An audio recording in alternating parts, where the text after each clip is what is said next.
Hi all, welcome to our channel training P S C.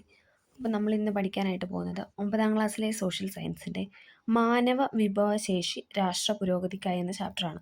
മാനവ വിഭവശേഷി രാഷ്ട്ര പുരോഗതിക്കായി. ഓക്കെ, ഇത് SCRT ചാപ്റ്ററാണ്. 2024 എഡിഷൻ ടെക്സ്റ്റ് ബുക്കിലെ ചാപ്റ്ററാണ്. ഓക്കെ, നമുക്ക് അതൊക്കെ സ്റ്റാർട്ട് ചെയ്യാം. ദൈനംദിന ആവശ്യങ്ങൾ നിറവേറ്റിക്കൊണ്ടാണല്ലോ നാം ജീവിതം മുന്നോട്ട് പോകുന്നത്. ആവശ്യമായ സാധന സേവനങ്ങൾ ഉൽപ്പാദിപ്പിക്കുകയും വിതരണം നടത്തുകയും ചെയ്യുന്നത് മനുഷ്യൻ്റെ മറ്റ് ജീവജാലങ്ങളിൽ നിന്ന് വ്യത്യസ്തമാക്കുന്ന ഘടകമാണ്. ഏതൊരു വസ്തുവിൽ ഉൽപ്പാദിപ്പിക്കുന്നതിന് നിരവധി ഘടകങ്ങൾ ആവശ്യമാണ്, അല്ലേ?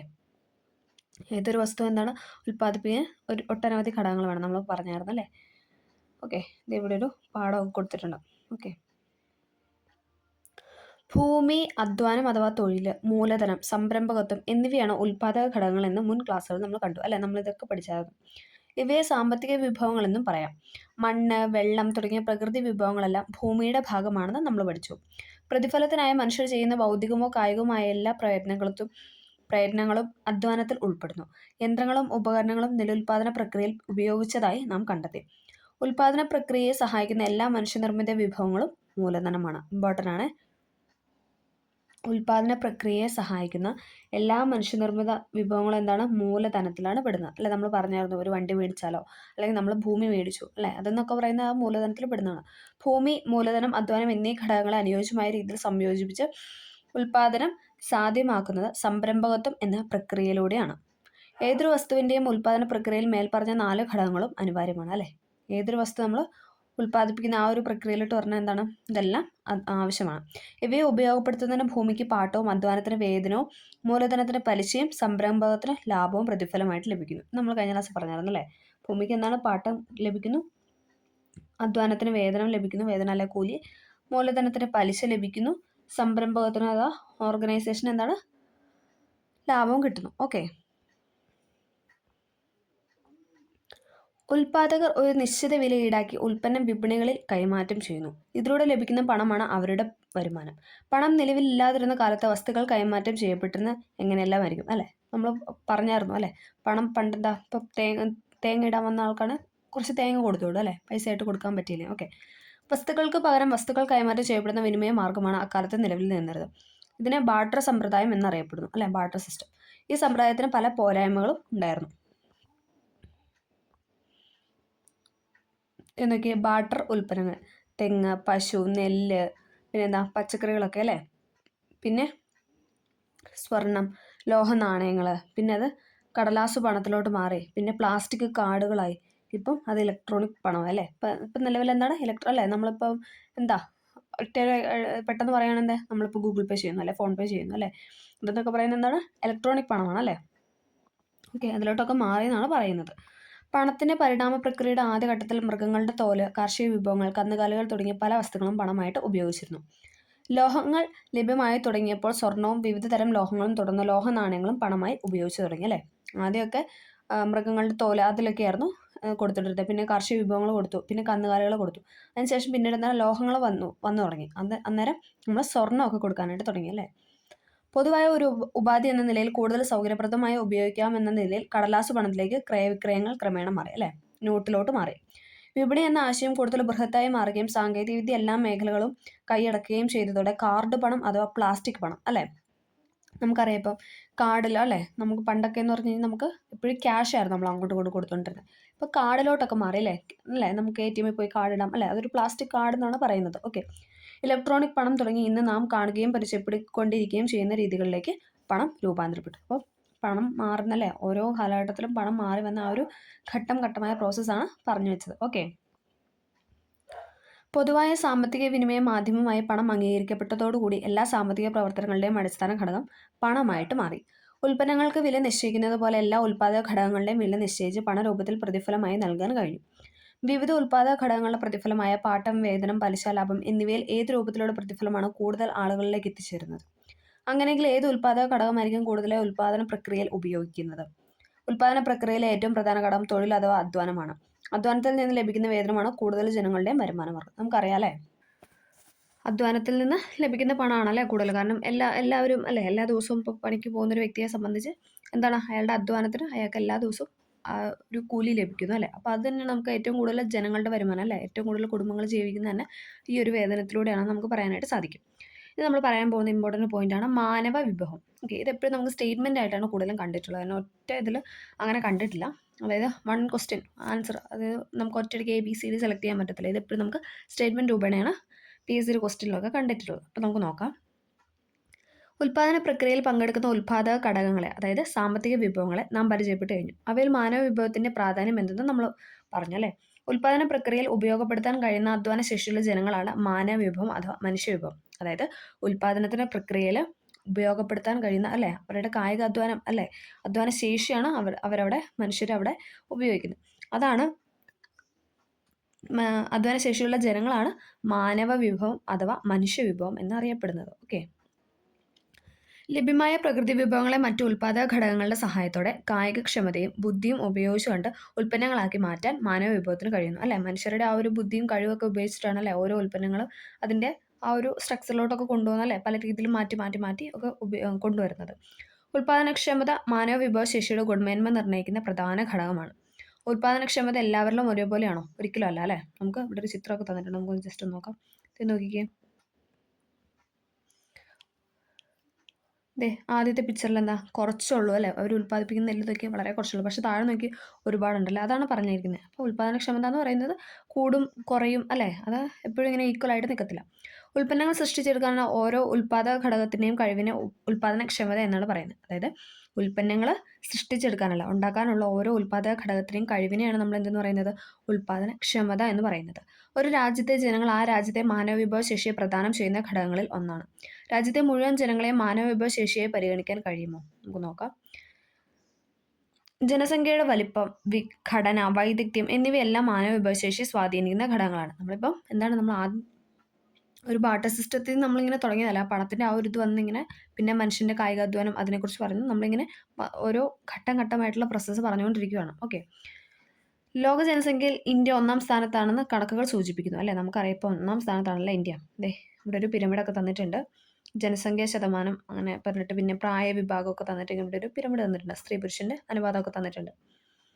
ജനസംഖ്യാ പിരമിഡിൻ്റെ ഘടന മനസ്സിലാക്കിയല്ലോ. വിവിധ പ്രായപരിധിയിൽപ്പെടുന്ന ജനങ്ങൾ ഉൾപ്പെടുന്നതാണ് രാജ്യത്തിൻ്റെ ജനസംഖ്യ ഘടന അല്ലേ. എത്ര ഉണ്ടാകുന്ന കുട്ടികൾ തൊട്ട് പ്രായമായവരെ വരെയുള്ള എല്ലാവരും പെടുന്നതാണ് എന്താ പറയുന്നത്, ജനസംഖ്യാ ഘടന എന്ന് പറയുന്നത്. ജനസംഖ്യയുടെ വലുപ്പമല്ല അതിൻ്റെ ഗുണമേന്മയാണ് മാനവ വിഭവത്തെ നിർണ്ണയിക്കുന്നത്. ഇന്ത്യ ഗവൺമെൻറ് 2023 ഫെബ്രുവരിയിൽ പ്രസിദ്ധീകരിച്ച periodic labour force survey report പ്രകാരം 15 വയസ്സിനും അതിനു മുകളിലും പ്രായമുള്ള തൊഴിൽ ചെയ്യാൻ സന്നദ്ധയും കഴിവുമുള്ള ജനവിഭാഗമാണ് രാജ്യത്തിൻ്റെ തൊഴിൽ സേന.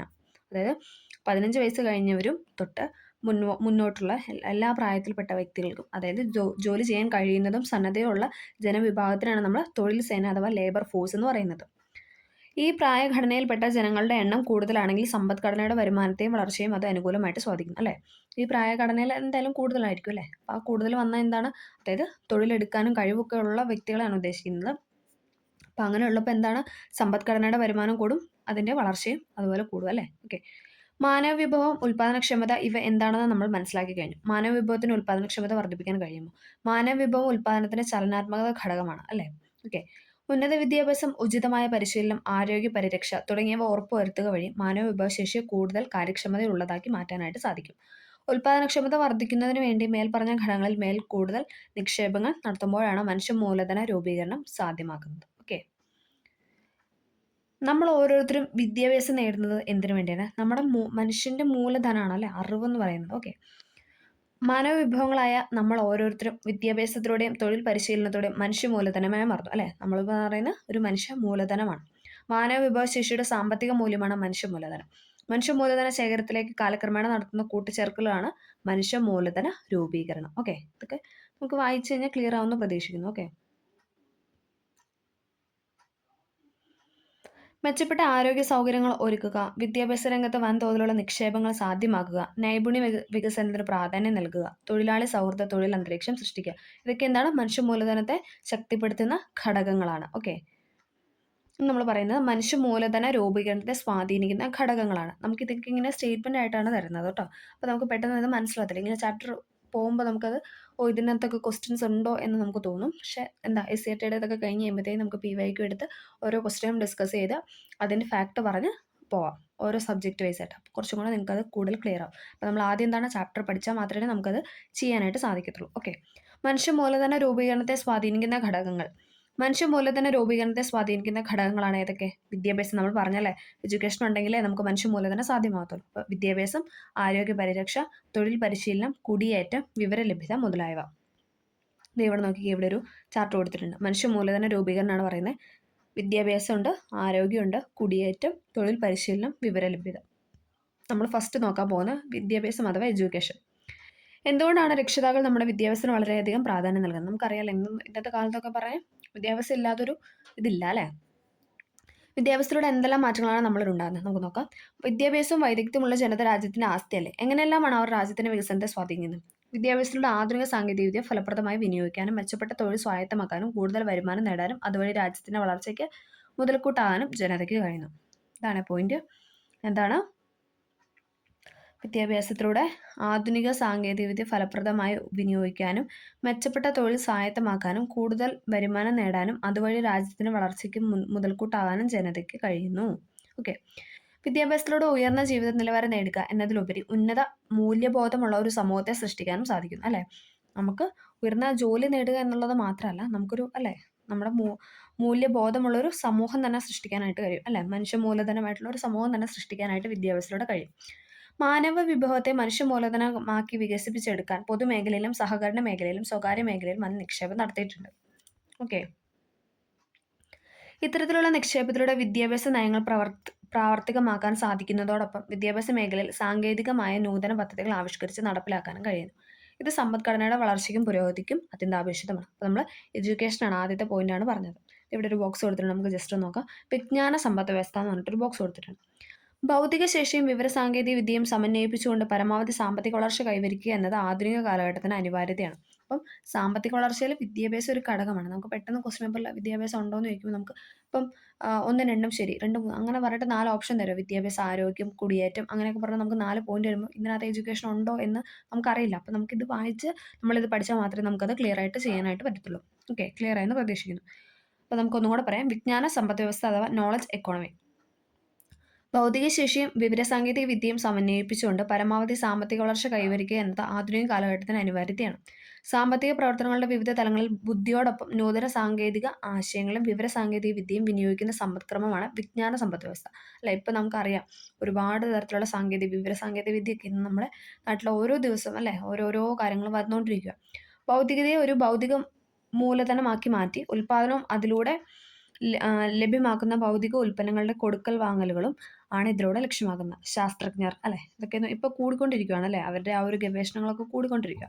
ശാസ്ത്രജ്ഞർ, ഗവേഷകർ, നയരൂപീകരണ വിദഗ്ധർ, ഓഹരി നികുതി എന്നിവയെക്കുറിച്ച് വിദഗ്ധ അഭിപ്രായം നൽകുന്നവർ, സോഫ്റ്റ്വെയർ വിദഗ്ധർ എന്നിവരെല്ലാം ഈ മേഖലയെ ശക്തിപ്പെടുത്തുന്ന മനുഷ്യവിഭവങ്ങളാണ്. നമുക്കറിയാലേ സോഫ്റ്റ്വെയർസ് അല്ലേ, ഓരോ തരത്തിലുള്ള പല പല കാര്യങ്ങൾ ഇപ്പം അത് AI വന്നുകൊണ്ടിരിക്കുന്നു അല്ലേ. എല്ലായിടത്തും AI എന്നുള്ള ആ ഒരു ഇത് വന്നുകൊണ്ടിരിക്കുക. അപ്പോൾ അതൊക്കെ എന്ന് പറയുന്നത് എന്താണ്? മനുഷ്യൻ്റെ ഒരു കഴിവാണ് അല്ലെ, മനുഷ്യൻ്റെ വിഭവങ്ങളാണ് നമുക്ക് പറയാം. ടെക്നോ പാർക്ക്, ഇൻഫോ പാർക്ക് തുടങ്ങിയ സ്ഥാപനങ്ങൾ വിജ്ഞാന സമ്പദ് വ്യവസ്ഥയെ വളർച്ചയ്ക്ക് ആക്കം ആസ്തികളാണ്. ഇത് ഇതുപോലെ ചോദിച്ചിട്ടുണ്ട്. അപ്പം ടെക്നോ പാർക്ക്, ഇൻഫോ പാർക്ക് അല്ലേ, നമ്മുടെ കേരളത്തിലുള്ള കൊച്ചിയിലും തിരുവനന്തപുരത്തായിട്ടുള്ള ടെക്നോ പാർക്ക്, ഇൻഫോ പാർക്ക് എന്നൊക്കെ പറയുന്ന ഇതിൻ്റെ എക്സാമ്പിൾസ് ആണ്. ഓക്കെ, ഇവിടെ ഒരു സ്റ്റെപ്പായിട്ട് ഇങ്ങനെ കൊടുത്തിട്ടുണ്ട്. ആദ്യം വിദ്യാഭ്യാസം, അതോടുകൂടി കഴിവ് വർദ്ധിക്കുന്നു, സാങ്കേതിക പരിജ്ഞാനം, നൈപുണ്യ വികസനം വരുന്നു, മെച്ചപ്പെട്ട തൊഴിൽ ലഭിക്കുന്നു, ആ തൊഴിലിലൂടെ എന്താണ് മെച്ചപ്പെട്ട വരുമാനമാവുന്നു, അങ്ങനെ നമ്മുടെ ജീവിത നിലവാരം മാറുന്നു, രാജ്യം പുരോഗതിയിലേക്ക് എത്തുന്നു അല്ലേ.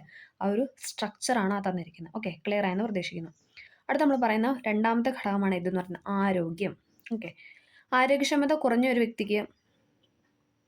ഒരു വ്യക്തിക്ക് മതിയായ പരിഗണനയും ആരോഗ്യ പരിരക്ഷയും ലഭിക്കാത്ത പക്ഷം രാജ്യ പുരോഗതിയിൽ കാര്യക്ഷമമായ സംഭാവന നൽകാൻ സാധിക്കില്ല അല്ലേ. എന്തെങ്കിലും ഒന്ന് പിന്നോക്കം നിൽക്കുന്ന ആ ഒരു വ്യക്തിക്ക് എന്താണ് കുറച്ച് കുറവുള്ള അല്ലെങ്കിൽ ആരോഗ്യത്തിൽ കുറച്ച് പിന്നോട്ട് നിൽക്കുന്ന വ്യക്തികളെ നമ്മൾ അവരെ മുന്നോട്ട് കൊണ്ടുവരാനായിട്ട് ശ്രമിച്ചില്ല എന്താണ് രാജ്യ പുരോഗതി നടക്കില്ല അല്ലേ. ആരോഗ്യക്ഷമത കുറയുന്നത് വ്യക്തിയെയും രാജ്യ പുരോഗതിയും എങ്ങനെയെല്ലാം ബാധിക്കും നമുക്ക് നോക്കാം. ഉൽപ്പാദനക്ഷമത കുറയുന്നു, ജോലിയിൽ നിന്ന് വിട്ടു നിൽക്കേണ്ടി വരുന്നു, ഉൽപ്പാദനം കുറയുന്നു. വ്യക്തികളുടെ ജീവിത നിലവാരം ഉയർത്തുന്നതോടൊപ്പം രാജ്യപുരോഗതി കൈവരിക്കുന്ന ജനങ്ങളുടെ ആരോഗ്യ പരിരക്ഷയും ഉറപ്പുവരുത്തേണ്ടതുണ്ട് അല്ലേ. നമ്മൾ പറഞ്ഞു മനുഷ്യൻ്റെ കായിക അധ്വാനം വെച്ചിട്ടാണ് ഏറ്റവും കൂടുതൽ ആളുകളുടെ ആ ഒരു ജീവിത നിലവാരം ഉയരുന്നതെന്ന് നമ്മൾ പറഞ്ഞു. ആ കായികാധ്വാനം ചെയ്യാനുള്ള ആ ഒരു എനർജി അല്ലെങ്കിൽ ആ ഒരു ആരോഗ്യം മനുഷ്യന് ഇല്ല എന്ന് പറഞ്ഞു കഴിഞ്ഞാൽ നടക്കും ഇല്ല.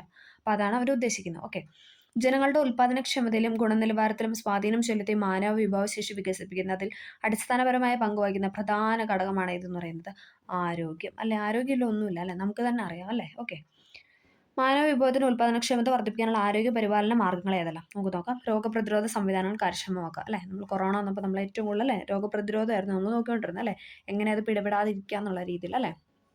അപ്പോൾ എന്താണ്, ആരോഗ്യം എന്ന് പറഞ്ഞാൽ ഒരു ഇമ്പോർട്ടൻ്റ് ആയ ഘടകമാണ്. ഓക്കെ, ശുചിത്വ പരിപാലനത്തിന് പ്രാധാന്യം നൽകുക, മതിയായ പോഷകാഹാര ലഭ്യത ഉറപ്പാക്കുക, മെച്ചപ്പെട്ട ചികിത്സാ സൗകര്യം ലഭ്യമാക്കുക, വിനോദവും വിശ്രമവും ഉറപ്പുവരുത്തുക അല്ലേ. ഇതൊക്കെ നമുക്ക് അറിയാവുന്ന പോയിന്റ്സ് ആണ് അല്ലേ. ഓക്കെ, ആരോഗ്യ പരിപാലനത്തിനായി നമുക്ക് ചുറ്റും നിരവധി സ്ഥാപനങ്ങൾ പ്രവർത്തിക്കുന്നു. നമുക്കറിയാം, പൊതുമേഖലയിലും സ്വകാര്യ മേഖലയിലും സഹകരണ മേഖലയിലും ഇത്തരം ആരോഗ്യ പരിപാലന കേന്ദ്രങ്ങൾ പ്രവർത്തിക്കുന്നുണ്ട്. പൊതുജനക്ഷേമത്തെ മുൻനിർത്തിയുള്ള ആരോഗ്യ പരിപാലന പ്രവർത്തനങ്ങൾ പൊതുമേഖലയിൽ കാര്യക്ഷമമായി നടന്നു വരുന്നു. പൊതുമേഖലയിലെ ആരോഗ്യ പരിപാലന സംവിധാനങ്ങളാണ് ആരോഗ്യ ഉപകേന്ദ്രങ്ങൾ, പ്രാഥമിക ആരോഗ്യ കേന്ദ്രങ്ങൾ, നമ്മൾ പറഞ്ഞല്ലേ PHC, പ്രൈമറി ഹെൽത്ത് സെന്റർ, സാമൂഹിക ആരോഗ്യ കേന്ദ്രങ്ങൾ, താലൂക്ക് ആശുപത്രി, ജില്ലാ ആശുപത്രി, മെഡിക്കൽ കോളേജ് തുടങ്ങിയവ. ഇതോടൊപ്പം ആയുർവേദം, യോഗ, പ്രകൃതി ചികിത്സ, യുനാനി, ഹോമിയോപ്പതി തുടങ്ങിയ വിവിധ ചികിത്സാ സൗകര്യങ്ങൾ ലഭ്യമാക്കുന്ന നിരവധി സ്ഥാപനങ്ങളും വിവിധ മേഖലകളിലായിട്ട് പ്രവർത്തിച്ചു വരുന്നു. നമുക്കറിയാലേ, പണ്ടത്തെ അപേക്ഷിച്ച് ഇന്ന് ഒരുപാട് അല്ലേ, നമുക്ക് ഏത് തരത്തിലുള്ള ആ ഒരു ഇതിലോട്ട് കാലം മാറിക്കൊണ്ടിരിക്കുകയാണ്. കാരണം ആരോഗ്യം എന്ന് പറഞ്ഞൊരു ഇമ്പോർട്ടൻ്റ് ആയ ഒരു ഘടകമാണ്. അത് നമുക്ക് അത്യന്താപേക്ഷിതമായ ഒരു കാര്യമായതുകൊണ്ട് തന്നെ എന്താണ്, ആരോഗ്യത്തെ അല്ലേ, ആരോഗ്യം എന്നത് ഒരു മനുഷ്യനെ സംബന്ധിച്ച് അവരുടെ സമ്പത്താണ് അല്ലേ. അപ്പോൾ അതുകൊണ്ട് ആ ഒരു പോയിന്റാണ് നമ്മൾ പറഞ്ഞു വെച്ചത്. അപ്പോൾ നമ്മൾ എഡ്യൂക്കേഷൻ്റെ ആ ഒരു ഇമ്പോർട്ടൻസ് പറഞ്ഞു, ദെൻ ആരോഗ്യം പറഞ്ഞു. ഓക്കെ, ആരോഗ്യ മേഖലയിലുള്ള ഗവൺമെന്റിന്റെ നിക്ഷേപങ്ങൾ മനുഷ്യ മൂലധന രൂപീകരണത്തെ ശക്തിപ്പെടുത്തുന്നു. ആരോഗ്യ പരിപാലന സംവിധാനത്തിലൂടെ പ്രതിരോധ ഔഷധങ്ങൾ, പ്രതിരോധ കുത്തിവയ്പ്പ് അല്ലേ, നമുക്കറിയാം ഇപ്പോൾ ഒരുപാട് പ്രതിരോധ കുത്തിവയ്പ്പ്, ഇപ്പോൾ കൊറോണയ്ക്ക് തന്നെ നമ്മൾ വാക്സിൻ എടുത്തല്ലേ. അപ്പോൾ കുത്തിവയ്പ്പ് എന്നൊക്കെ പറയുന്നത് ഇമ്പോർട്ടൻ്റ് ഘടകമാണ്. രോഗം ഭേദമാകാനുള്ള ഔഷധം, പോഷകാഹാര ലഭ്യത, ആരോഗ്യ സാക്ഷരതയുടെ പ്രചരണം, ശുദ്ധമായ കുടിവെള്ള വിതരണം, ശുചീകരണ നടപടികൾ എന്നിവ നടപ്പിലാക്കി വരുന്നു.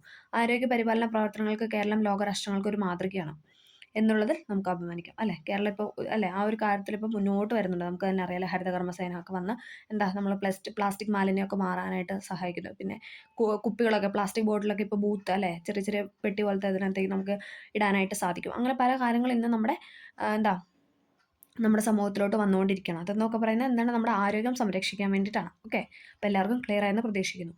അപ്പോൾ നമ്മൾ എഡ്യൂക്കേഷൻ്റെ പ്രാധാന്യം പറഞ്ഞു, ദെൻ നമ്മൾ ആരോഗ്യം പറഞ്ഞു. ഇനി അടുത്താണ് കുടിയേറ്റം. ഓക്കെ, നിങ്ങളുടെ കുടുംബാംഗങ്ങളിൽ ആരെങ്കിലും മറ്റ് സംസ്ഥാനങ്ങളിലേക്ക്, വിദേശ രാജ്യങ്ങളിലേക്ക് ജോലി ചെയ്യുന്നുണ്ടോ? തൊഴിലിനും വിദ്യാഭ്യാസത്തിനും ഉയർന്ന ജീവിത നിലവാരത്തിനുമായി ആളുകൾ നമ്മുടെ സംസ്ഥാനത്ത് നിന്നും മറ്റ് സംസ്ഥാനങ്ങളിലേക്കും വിദേശ രാജ്യങ്ങളിലേക്കൊക്കെ പോവുകയോ അവിടെ നിന്ന് നമ്മുടെ സംസ്ഥാനത്തേക്കോ രാജ്യത്തേക്കോ വരികയോ ചെയ്യുന്നത് നമ്മൾ ശ്രദ്ധിച്ചു. നമുക്കറിയാമല്ലേ, പല ഇപ്പം എന്താ നമുക്ക് വേറെ സ്റ്റേറ്റ് വിട്ട് വേറെ സ്റ്റേറ്റിൽ പോയി ജോലി ചെയ്യുന്നവരുണ്ട്. അപ്പോൾ എന്താണ്, ഫാമിലിയോട് കൂടി പോകുന്നവരുണ്ട്.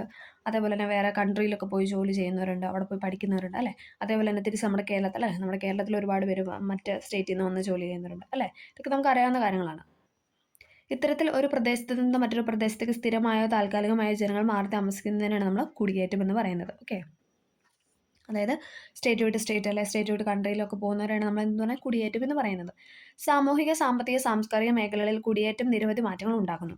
കുടിയേറ്റത്തിൻ്റെ അനന്തരഫലമായി ഉണ്ടാകുന്ന പ്രാദേശിക മാറ്റങ്ങൾ ഉൾക്കൊള്ളുന്നതിനും ആവശ്യങ്ങൾ നിറവേറ്റുന്നതിനും ചെലവുകൾ വഹിക്കുക എന്നത് ഗവൺമെൻറ് ഉത്തരവാദിത്തമാണ്. ഇത് ആ പ്രദേശത്തെ മനുഷ്യ മൂലധന രൂപീകരണത്തിന് സഹായിക്കുന്നു. ഓക്കെ, അടുത്താണ് തൊഴിൽ പരിശീലനം. ഇമ്പോർട്ടൻ്റ് ആണ്. ചില പ്രത്യേക മേഖലകളിൽ തൊഴിൽ ലഭിക്കുന്നതിന് നൈപുണ്യ വികസന പരിശീലനങ്ങൾ നിർബന്ധമാണ്. ഡോക്ടറും എഞ്ചിനീയറും അധ്യാപകരും എല്ലാം ആകുന്നവർ അവരവരുടെ മേഖലയിൽ അനുയോജ്യമായ തരത്തിലുള്ള പരിശീലന കോഴ്സുകളിലൂടെ തൊഴിൽപരമായ പ്രാവീണ്യം നേടുന്നു. നമുക്കറിയാം അല്ലേ, ഇപ്പോൾ ഡോക്ടറാണ്, നമുക്ക് ചുമ്മാ അങ്ങ് പോയിട്ട് അങ്ങനെ പറ്റുമോ? ഇല്ല, അവരുടേതായ രീതിയിൽ പഠിക്കണം, അവരുടെ ആ ഒരു ഇത് മെയിൻറ്റെയിൻ ചെയ്ത് കൊണ്ടുവരണം. ഇപ്പോൾ എഞ്ചിനീയർ ആണെങ്കിൽ അവർ അതിനെ ഫോളോ ചെയ്യണം. ടീച്ചർമാരല്ല അധ്യാപകരാണെങ്കിൽ അവർ അതിനെ ഫോളോ ചെയ്യണം അല്ലേ. നമുക്കറിയാം എല്ലാം സെയിം ആണോ? അല്ല, എല്ലാവർക്കും ആ ഓരോ മേഖലയ്ക്ക് അനുസരിച്ച് ഡിഫറെൻ്റ് ആയിട്ടുള്ള കാര്യങ്ങളാണ് പരിശീലനം നൽകുന്നത്. ഓക്കെ, അതുപോലെ തന്നെ വിവിധ തൊഴിൽ മേഖലകളിൽ ജോലി ചെയ്യുന്നവർക്ക് അതാത് സ്ഥാപനങ്ങൾ പല ഘട്ടങ്ങളിലായി തൊഴിൽ പരിശീലനം നൽകും അല്ലേ. ഇപ്പോൾ നമ്മൾ ഏതൊരു ജോലിയിൽ കയറുന്നതിനും ആദ്യം തന്നെ ട്രെയിനി ആയിട്ട് നിൽക്കുക എന്നുള്ളൊരു പോയിന്റ് നമ്മളെപ്പോഴും പറയാറുണ്ടല്ലേ. അത് നമ്മൾ ആ ഒരു സ്ഥാപനത്തിൽ എന്ത് തരത്തിലുള്ള ജോലിയാണോ ചെയ്യുന്നത് അതിനെക്കുറിച്ചൊരു ഗ്രാഹ്യം കിട്ടാൻ വേണ്ടിയിട്ടല്ലേ, നമുക്കൊന്ന് ഗ്രഹിച്ച് നമ്മൾ എടുക്കാൻ വേണ്ടിയിട്ടുള്ള കുറച്ച് ടൈം എന്നാണ് പറയുന്നത്. ഓക്കെ, തൊഴിൽ പരിശീലനം നേടുന്ന ഉൽപ്പാദനക്ഷമത വർദ്ധിപ്പിക്കാനായിട്ട് സഹായിക്കും. അതുവഴി ഉയർന്ന ഉൽപ്പാദനം സാധ്യമാകും അല്ലേ. അപ്പം നമുക്ക് അങ്ങനെ ഒരു ട്രെയിനിങ് കിട്ടുമ്പോൾ എന്താണ്, നമുക്ക് ഇത് ഇങ്ങനെയാണ് ചെയ്യേണ്ടത്, ഈ സ്ഥാപനത്തിൽ ഇങ്ങനെയാണ് വർക്ക് ചെയ്യേണ്ടത്, നമുക്കൊരു ഐഡിയ കിട്ടും. അതിനനുസരിച്ച് നമ്മൾ കൂടുതൽ നമ്മുടെ എഫേർട്ട് ഇട്ട് നമ്മൾ ചെയ്യാമെന്നാണ് അവർ ഉദ്ദേശിക്കുന്നത്. തൊഴിൽ പരിശീലനം മനുഷ്യ മൂലധന രൂപീകരണത്തെ അതിൻ്റെ പാരമ്യതയിൽ എത്തിക്കുകയും ചെയ്യുന്നു. ഓക്കെ, അടുത്താണ് വിവര ലഭ്യത. മനുഷ്യ മൂലധന രൂപീകരണത്തെ സഹായിക്കുന്ന മറ്റൊരു ഘടകമാണ് വിവര ലഭ്യത. വിദ്യാഭ്യാസം, ആരോഗ്യം, തൊഴിൽ തുടങ്ങിയ വിവിധ മേഖലകളിലെ സേവനങ്ങൾ മനുഷ്യ മൂലധന രൂപീകരണത്തിന് ആക്കം കൂട്ടുന്നു. വിവിധ മേഖലകൾ നൽകുന്ന സേവനങ്ങളെക്കുറിച്ച് വിവരശേഖരണം നടത്തുന്നതിന് ജനങ്ങളെ സഹായിക്കുന്ന തരത്തിൽ വിവര ലഭ്യത പരിപോഷിപ്പിക്കേണ്ടതായിട്ടുണ്ട്. വിവരലഭ്യത ഉറപ്പുവരുത്തി മനുഷ്യ മൂലധന രൂപീകരണം സാധ്യമാക്കുന്നതിന് ഗവൺമെന്റിന്റെ ഇടപെടൽ അനിവാര്യമാണ്. ഓക്കെ, മനുഷ്യ മൂലധന രൂപീകരണം നേരിടുന്ന ഇനി വെല്ലുവിളികളാണ് നമ്മൾ പറയുന്നത്. ഓക്കെ, ഇനി നമ്മൾ ഇത്ര നേരം ഘടകങ്ങൾ പറഞ്ഞു, ഇനി നമ്മൾ വെല്ലുവിളികളാണ് പറയുന്നത്. ദാരിദ്ര്യം അല്ലേ, ഒരു ഇമ്പോർട്ടൻ്റ് ആയ ഘടകമാണ്, നമ്മൾ എപ്പോഴും പറയാറുണ്ടല്ലേ. അടിസ്ഥാന ആവശ്യങ്ങൾ പോലും നിറവേറ്റാൻ കഴിയാത്ത അവസ്ഥയാണ് എന്തെന്ന് പറയുന്നത്, ദാരിദ്ര്യം. മനുഷ്യ മൂലധന രൂപീകരണം നേരിടുന്ന ഏറ്റവും വലിയ വെല്ലുവിളിയാണിത്. കുറഞ്ഞ വരുമാനമാണ് മനുഷ്യൻ ദാരിദ്ര്യത്തിലേക്ക് തള്ളിവിടുന്നത് അല്ലേ. അയാൾക്കിപ്പോൾ ആ ഒരു സാധനം, ആ ഒരു പോഷകാഹാരം മേടിച്ച് കഴിക്കാനുള്ള ആ ഒരു വരുമാനം ഇല്ലെങ്കിൽ എന്താണ്, അവർ ദാരിദ്ര്യത്തിലോട്ട് പോകും അല്ലേ, കഷ്ടത അനുഭവിക്കാനായിട്ട് തുടങ്ങും. കുറഞ്ഞ വരുമാനം കാരണം മനുഷ്യന് വിദ്യാഭ്യാസം, ആരോഗ്യം തുടങ്ങിയ അടിസ്ഥാന ആവശ്യങ്ങൾ പോലും നിറവേറ്റാൻ കഴിയാതെ വരികയും അത് കൂടുതൽ ദാരിദ്ര്യത്തിലേക്ക് കൊണ്ടെത്തിക്കുകയും ചെയ്യുന്നു. ദാരിദ്ര്യത്തിന്റെ കാരണങ്ങളും അനന്തരഫലങ്ങളും ഒരു വലയത്തിൽ എന്ന പോലെ പരസ്പരം ബന്ധപ്പെട്ടിരിക്കുന്നു. ഇത് ഭേദിച്ചാൽ മാത്രമേ മാനവ വിഭവശേഷി മെച്ചപ്പെടുത്തി മനുഷ്യ മൂലധന രൂപീകരണം സാധ്യമാവുകയുള്ളൂ. ഓക്കെ,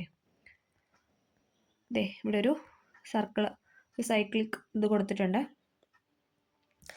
ഭക്ഷ്യ ദൗർലഭ്യം, പോഷകാഹാരക്കുറവ്, വിദ്യാഭ്യാസ പ്രാപ്യതയില്ലായ്മ, നിരന്തരമായ അസുഖങ്ങൾ, ഉയർന്ന ശിശുമരണം, അതുമൂലം എന്താണ്, ഉയർന്ന ശിശുമരണ നിരക്ക്, കുറഞ്ഞ ആയുർദൈർഘ്യം, ആശ്രിതരുടെ എണ്ണത്തിൽ വർധനവ്, അതുമൂലം കുറഞ്ഞ ഉൽപ്പാദനക്ഷമത, ജോലി ചെയ്യാനുള്ള ശേഷിക്കുറവ്, അത് നമ്മൾ ദാരിദ്ര്യത്തിലോട്ട് മാറും. കുറഞ്ഞ വരുമാനം, കുറഞ്ഞ വാങ്ങൽ ശേഷി അല്ലേ. ഇതിങ്ങനെ ഒരു സ്ട്രക്ചറായിട്ട്, ഇതിങ്ങനെ കണ്ടിന്യൂസ് ആയിട്ട്, ഇതിങ്ങനെ ഒരു സൈക്ലിക് ഫോമിൽ ഒരു ചെയിനായിട്ട് ഇങ്ങനെ പോയിക്കൊണ്ടിരിക്കുക. മതിയായ വിദ്യാഭ്യാസവും ആരോഗ്യ സുരക്ഷയും നേടുന്നതിന് ദാരിദ്ര്യം വിഘാതമായി നിൽക്കുന്നു. ജനങ്ങളെ ദാരിദ്ര്യത്തിന്റെ പിടിയിൽ നിന്ന് മുക്തരാക്കുന്നതിന് വേണ്ടി കേന്ദ്ര സംസ്ഥാന സർക്കാരുകൾ വിവിധ പദ്ധതികളും നയങ്ങളും നിയമങ്ങളും കാലാനുസൃതമായി ആവിഷ്കരിച്ച് നടപ്പിലാക്കി വരുന്നുണ്ട്. നമുക്കറിയാം പല നിയമങ്ങളും അല്ലെ പല പദ്ധതികളും ഇന്ന് നമ്മുടെ കേരളത്തിലും അല്ലെ ഇന്ത്യയിലും ഒരുപാടുണ്ടല്ലേ. ദാരിദ്ര്യ നിർമ്മാർജ്ജന പദ്ധതികൾ മാതൃകാപരമായി നടപ്പിലാക്കിക്കൊണ്ടിരിക്കുന്ന ഒരു സംസ്ഥാനമാണ് കേരളം എന്ന് പറയുന്നത്. അടുത്തൊരു ഇമ്പോർട്ടൻ്റ് ആയ പോയിന്റാണ് തൊഴിലില്ലായ്മ. ഓക്കെ, നമുക്ക് പറയാതെ തന്നെ നമുക്കറിയാമല്ലോ ആ ഒരു അവസ്ഥ. നിലവിലുള്ള വേതന നിരക്കിൽ തൊഴിൽ ചെയ്യാൻ തയ്യാറുള്ള ആരോഗ്യവും കഴിവുള്ള ഒരു വ്യക്തിക്ക് തൊഴിൽ കണ്ടെത്താനാവാത്ത അവസ്ഥയെ തൊഴിലില്ലായ്മ എന്നാണ് പറയുന്നത്.